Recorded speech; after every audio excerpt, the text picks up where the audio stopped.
Thank you for having me, Kaylin. Well, thank you for joining us. And you are with Passages of Hope. Mm-hmm. And you are a clinical social worker, is that correct? That's correct. Licensed clinical social worker. So we're going to talk about several things with Susan, and we just thank you so much for sharing and taking the time out of your day. Absolutely. And you have an abortion story, is that correct? That is correct. Yes. When Do I you was mind sharing with the audience kind of what your experience was? yes, when I was in my late 20s, I had an unplanned pregnancy, and even though I didn't have the support of the father, I was blessed that I had a lot of support from my family and from friends. And so when I went to my first sonogram, it was there that I was taken back.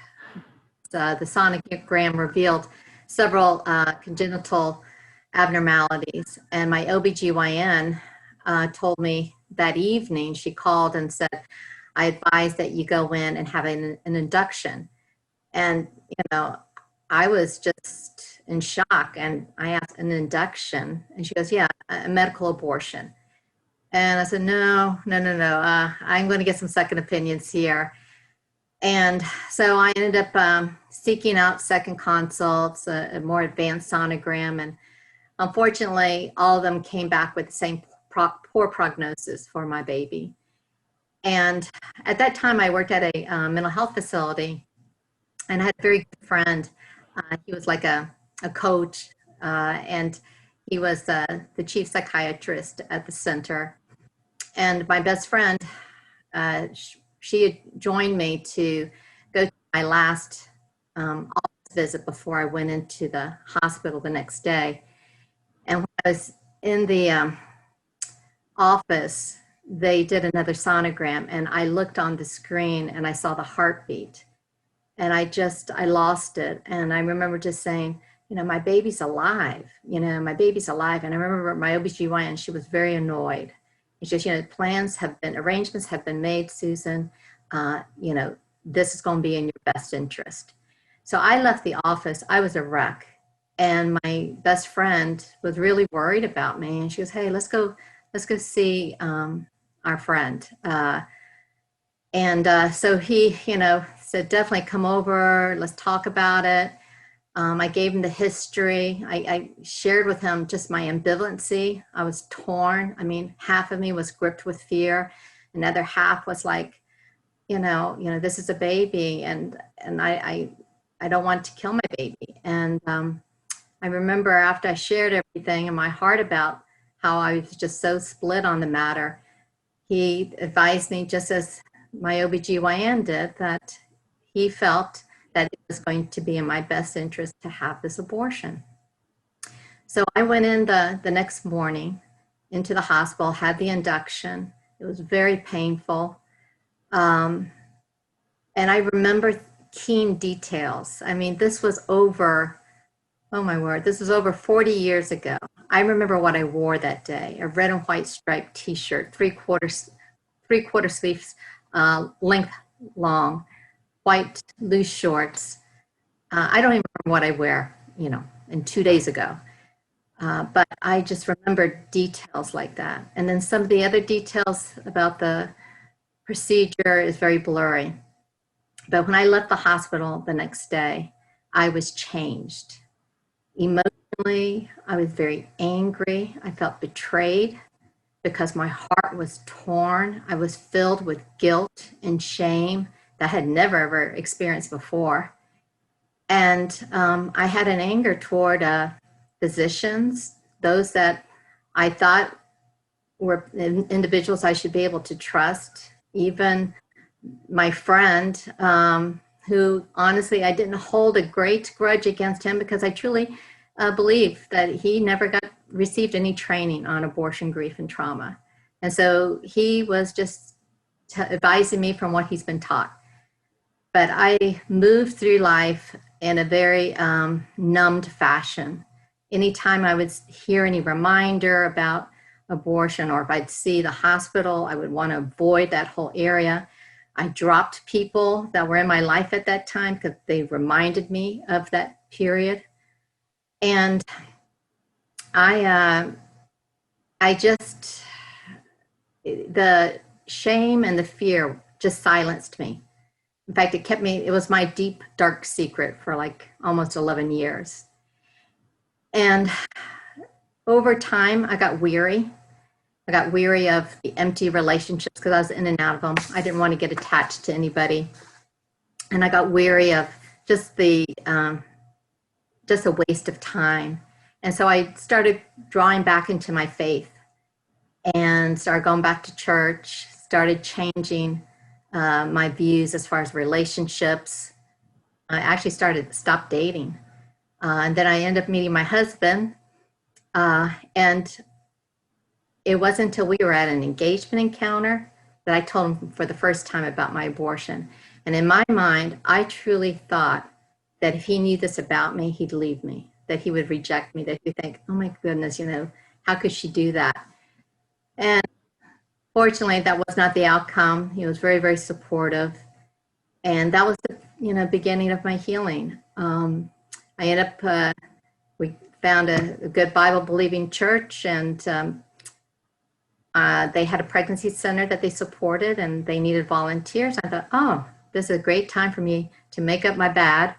And a lot of times we'll do that. We'll try to atone for the abortion decision by making up by volunteering.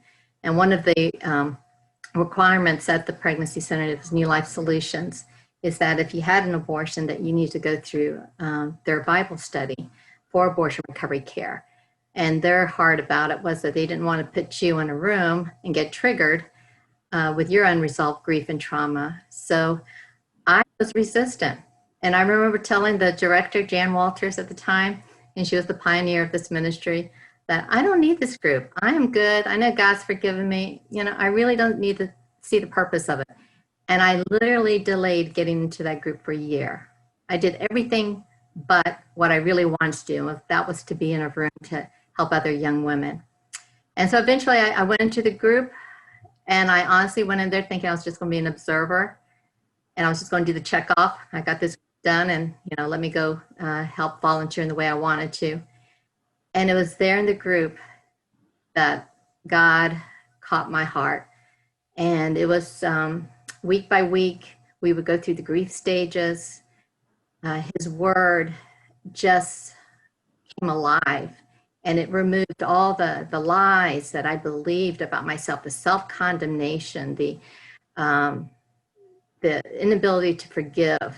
I truly did not understand forgiveness because I harbored a lot of unforgiveness toward myself, toward the physicians. And as a Christian, I knew in my head, theologically, that, we're called to forgive, but I had a disconnect with my heart. I wasn't forgiving. And so by the end of the 9 weeks Bible study, I was being set free to the point of I ended up sharing in my ladies' Bible study, which honestly, if you had asked me before I joined the group, that was the last group I was going to share in, especially church. I thought I was going to be judged. I ended up sharing in my ladies' Bible study, and then about a few months after that, I shared in both services at my church. I mean, I was truly set free. There was no shame. And I just had this kind of like this determination, like I wanted to learn more about what I just experienced. And I ended up going to grad school and got my master's in social work. And part of the research requirement was that we participated in some type of study. And I just told my research professor that I really wanted to investigate the effectiveness of these faith-based abortion grief groups. And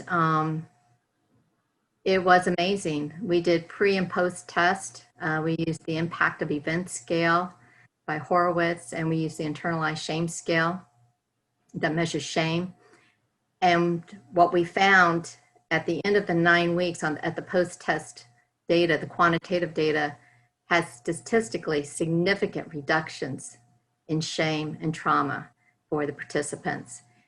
And then the qualitative data, we had feedback questions before and after.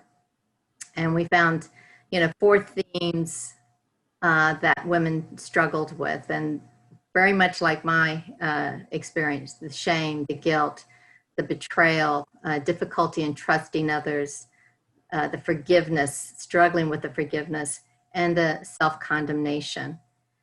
What was very awe-inspiring to see was that before these women joined the group, almost over half, had told two or less people about their abortion. But after they went through the Bible study group, over 80% said they felt like they wanted to make a difference, that they wanted to share, to help others. And that really was evidence of shame being lifted. So with that freedom, we ended up getting published in a peer-reviewed journal, Research on Social Work Practice.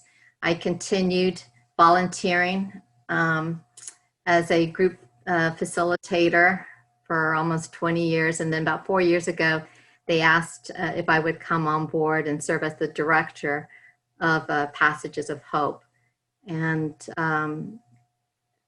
what I've been very, I think, frustrated with is two things. The first thing is we continue to do internal data, and we find that the vast majority of women and men, because we have men groups as well, will delay seeking help 30 years after the abortion. And that's 30 years. I can't even imagine. I mean, mine was 11. I can't imagine another, 19 years added to that. And with that reality being set forth, we just felt like, we need to do some prevention. And so we developed a program, a prevention message called Whole Truth About Choice. And we first went into middle school, high school youth groups, and then we progressed into young adults ministry. And then we were invited into one of the largest high schools in Florida, Calvary Christian High School. And we did a presentation there with over 650 students hearing about what is, clarifying what is your worldview. The other teaching piece is what is abortion, grief, and trauma. Been able to see a 4D sonogram that completely refutes the lie that, the baby is a clump of cells. Hearing about hopeful options like caring or placing their baby in adoption. And then finally, recognizing the value of their body and their relationships. So we're very excited. We're just literally on the heels of completing a film version of this presentation. And even though COVID has created a new way for us to do groups, we do virtual groups now. And we're going to be able to offer a virtual film presentation of Whole Truth About Choice.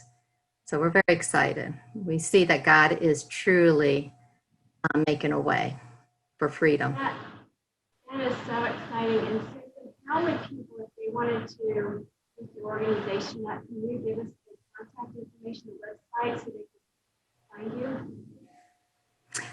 Could you repeat the question? I did not hear you real clearly. How can they find you? Do you have the email address or the website? Yes. Please, they can reach me at Susan@passagesofhope.org. Very good. I want to go back with your story for just a minute. Mm-hmm. We are taking the moral injury of abortion. Dr. Harold Koenig has listed 10 dimensions of the moral injury. 10 dimensions of moral injury. I just kind of want to just count with me. So there's 10. I'd like to know how many you felt. Would that be okay? Oh, absolutely. In fact, I was looking over that list of the different dimensions, and there were several of, for example, fear. Excuse me. There's guilt. The shame, the guilt, the betrayal. The inability to trust, the forgiveness. I struggled with the forgiveness toward self and toward others, the self condemnation. Those were key barriers for me. What about loss of meaning? Did you Loss of experience meaning. loss of meaning? Yeah, that probably would have been applicable because I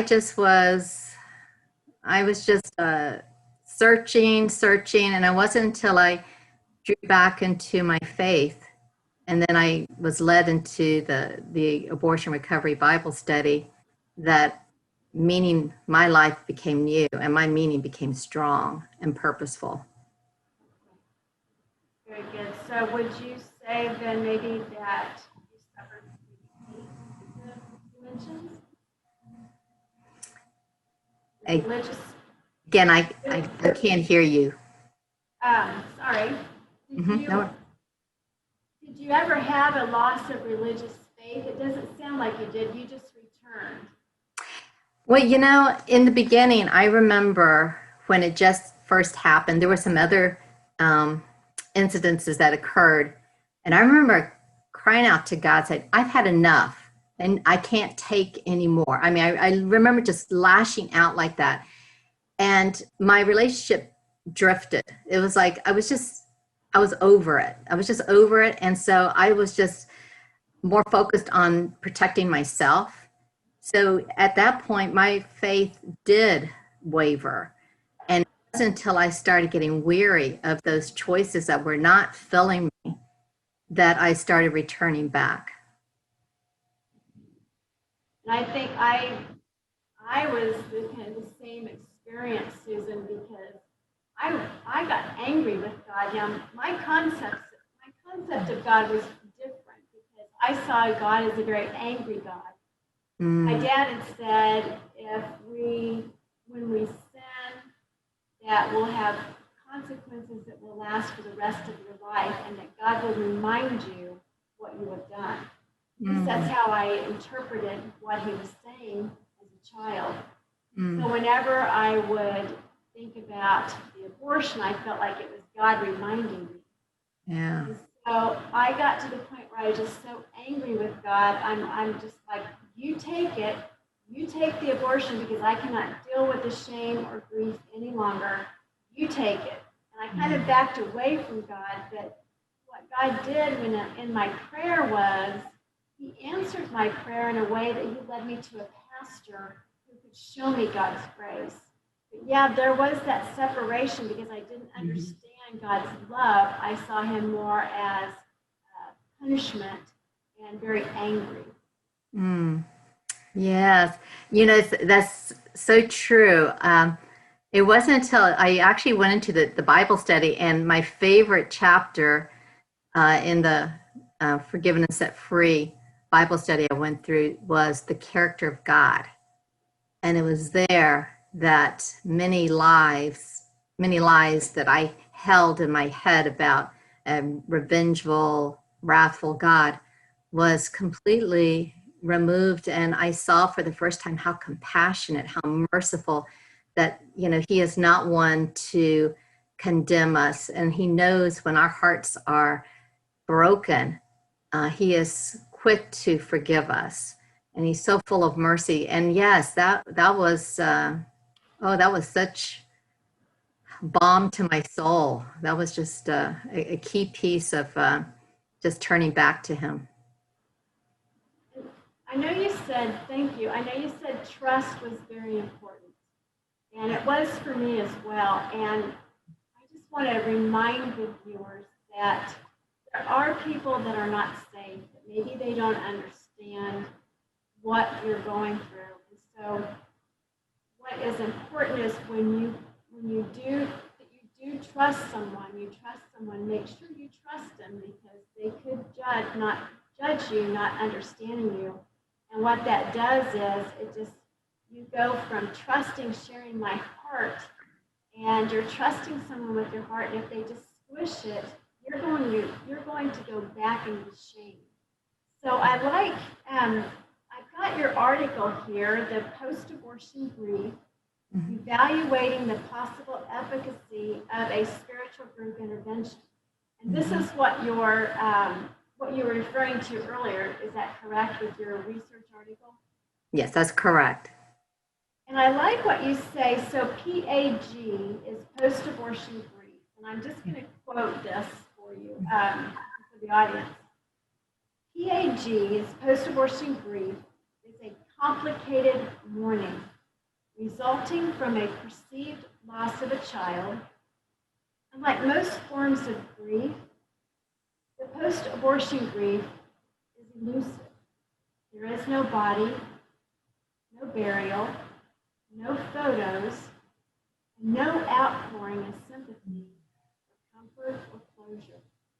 This lack of recognition conveys to the woman that her post-abortion grief is unjustifiable, which over time perpetuates her silence and delays her mourning. So I understand that, don't you? Absolutely. In fact, that's what's so beautiful about going through the Bible study to grieve this very misunderstood loss, is that at the end, you get to a place of reconciliation and freedom, that you get to have a real sense of peace of, what your baby's gender may have been. My little girl her name is Shalom. I was able to have a um, memorial service with other women who shared the same grief and understood this type of loss. And it was just beautiful. It just provided the closure.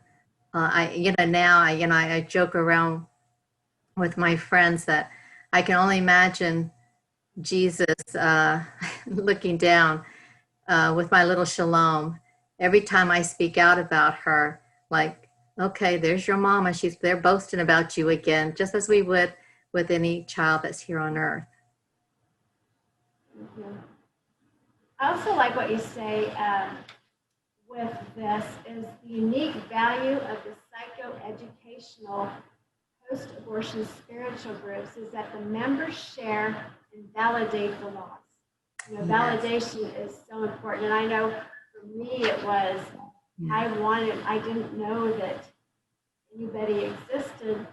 And when someone says, I'm sorry for your loss, I hear you, that helps bring validation.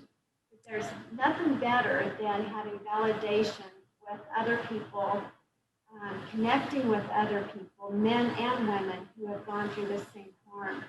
And it says, so you validate the loss, you provide peer support, we strengthen each other, and offer unconditional acceptance and integrate spiritually into the healing process. And I know for me, that was just so rewarding to be able to share the experience and not feel like, oh, I'm going to be judged, but it's just a community of love and support from other women and men who have experienced the same loss. Absolutely.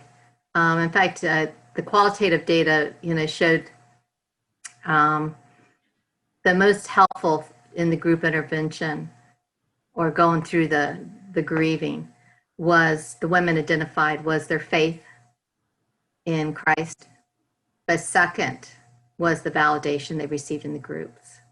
So both are very, very important. And interestingly, over the years, we've even had women that have had no faith, but they still were able to move through the stages and feel the love of Christ in just that setting, and they felt safe, even though they didn't, uphold to a religious worldview. They felt safe to grieve with these women. And I know a lot of times, and I'm sure you've experienced this as well, but the shame runs so deep. Yeah. I know that women will say, well, I don't want to admit my 4 abortions because why didn't I learn after my first abortion? Or I don't want to share my 18 abortions because they're going to judge me. Yeah. So that's kind of a barrier to get through to be able to openly share. But, I've heard of, untold number of abortion women that have had multiple abortions Yeah. in even third world countries. Mm-hmm. So there's just that another barrier just to be able to trust someone with your heart is so important. I want to share, you said that 46% of your participants stated they experienced fear, depression, and or isolation following Yes. their abortion. Guilt Yeah. and shame were themes reported by 40% of women, and 25 reported comments that reflected feelings of denial following their abortion. Yeah. Last, self-loathing and self-destructiveness were experienced by 23% of the women. Can you tell us what some of those self-destructiveness um, that they experienced, what some of those were? As far as this, did you say the self-destructiveness? Yes. Yes, it's very commonplace to hear women numbing themselves, increased substance abuse. Oh, I would say the vast majority reported increased substance abuse, increased busyness, um, increase very in and out of relationships, a lot of promiscuity. And that's the one thing that was another indirect positive outcome was that most of the women that when we have done these groups over the last, gosh, now it's been about almost 24 years now for me, we hear women report much healthier relationships with their husbands, with their children. Many of the women had difficulty bonding with their subsequent babies, feeling like, well, if I couldn't have kept my first one, how dare me to even show love to this one? And then you would have the far extreme where they were overprotective, fearing that God was going to punish them for choosing an abortion earlier. So, yes. Yeah, thank you. And just some of the comments from your participants said, it would not have been helpful to go through this process without believing in God's sovereignty. Yeah. And our common belief in Christ bonded us together as a group. The scriptures brought strength and healing.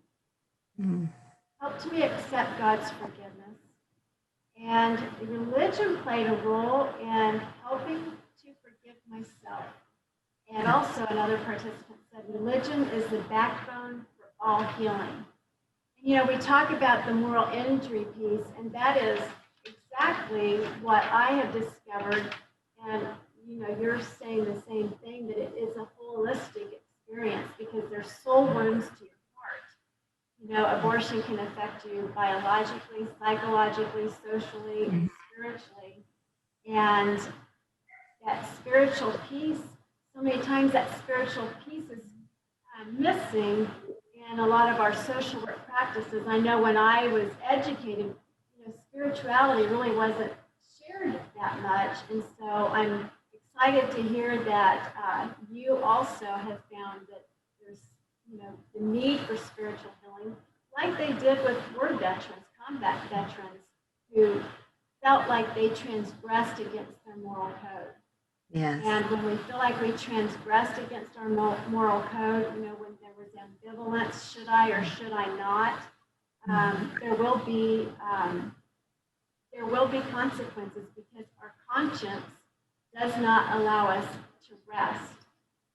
Yeah. So I'm interested. You said that you have a new program that's coming out, and it's for moral injury prevention. And just in closing, tell us a little bit more about that. It's the whole truth about choice, and it is to reach the youth and the young adults who are the highest risk group to choose an abortion. And we do not want to continue treating men and women 30 years after their abortion. We want to be able to give them an awareness of all the possible outcomes that will come with that choice to abort, particularly those that adhere to a Christian worldview. Um, it's it runs completely counter to what they have been taught, what God's word says, and so it's pretty obvious that they are going to have more complications emotionally, spiritually, than someone that maybe does not hold to those same values. So we're a lot the same because, and I want to go back to, some people just have head knowledge about the Bible. You can read scripture, you can know all there is to say about the Bible, but unless you've had a spiritual experience, Yeah, that's a game changer because that's where the transformation happens. And so absolutely. I've had, spiritual experiences, and what it does for you when you have such a release, you've broken the chains of your shame and guilt, have been able to grieve. You don't want anybody. I did. I don't want anybody to suffer like I did, and so I want to help educate others on the devastating effects because I don't want other people to hurt like I do. So I really applaud your work as far as the moral injury prevention piece because I think that's so needed. And we do have options. Like sometimes we forget, oh, we do have options. But one thing I've always said, though, if the cookie isn't there, they're not going to eat it. And I know that we don't really talk about should it be legal or should it not. That's not the purpose of the summit. But I just question how we are presenting this as an easy, safe choice when there is so much distraction and devastation. Yes. And Kaylin, my prayer is that sadly, and I've been doing this for over 2 decades, less than 5% of our referrals that we receive for these groups, these abortion recovery Bible study groups, come from medical counseling professionals in our community. And that's an injustice. These groups are free. These groups show and demonstrate that shame and trauma is reduced. And these groups are offered virtually, live, social distancing now, but almost all of our groups are virtual. There's no excuse that if someone comes into your office and espouses a Christian faith, that this referral is not made. Thank you, Susan. And it is the most difficult thing, the most important decision that you can make is step out in courage and make the call. And once you do that, you are going to have a release. And once you get involved and you're able to share it, it does help break some of those chains and bonds when you can connect with other people and not feel so isolated. So Susan, thank you so much. You are with Passages of Hope, and we will have your resource available for if people want to contact you. It will be on our website and in our workbook. And thank you so much. Is there any closing comments that you'd like to share? Well, I just thank you again for this time to be able to speak out. One of my favorite Bible verses is Psalm 107, verses 1 and 2, and says, "Give thanks to the Lord, for he is good. His faithful love endures forever. Has the Lord redeemed you? Then speak out." My prayer is that we will have more women and men speaking out in the future, because his word does set us free. And people feeling whole again and being able to live the purpose that they were born for, right? Yes, yes. All right. Thank you so much, Susan. Thank you.